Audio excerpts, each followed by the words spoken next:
Well, it was a very emotional first day in the manslaughter trial of Tony Earls. Earls is a man accused of shooting and killing 9-year-old Arlene Alvarez 3 years ago. He says he thought he was firing at a man who had just robbed him. Matt Doherty with some of today's dramatic testimony.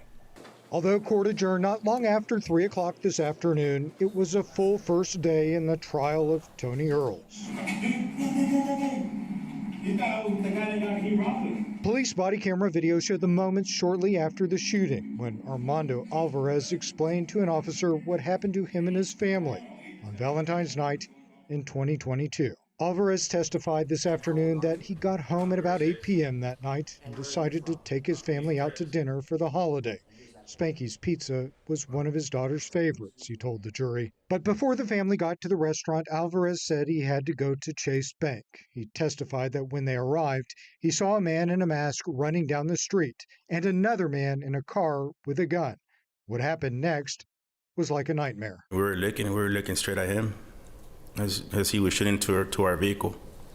Do you immediately stop or you go down the road just a little bit? No, I go down the road a little bit when I realized I seen Arlene's head hit forward in my console.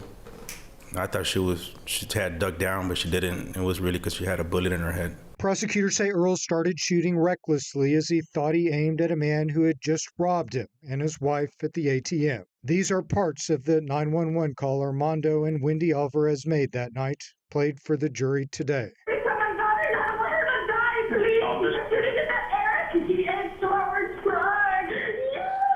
Okay, what is your name? Wendy Alvarez, and I'm in your baby with CPR.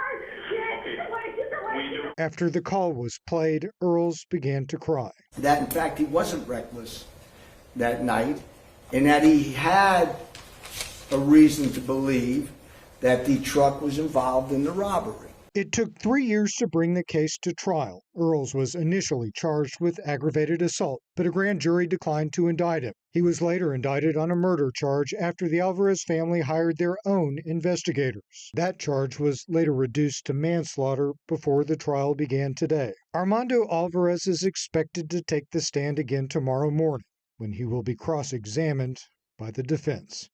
In downtown, I'm Matt Doherty, KHOU 11 News.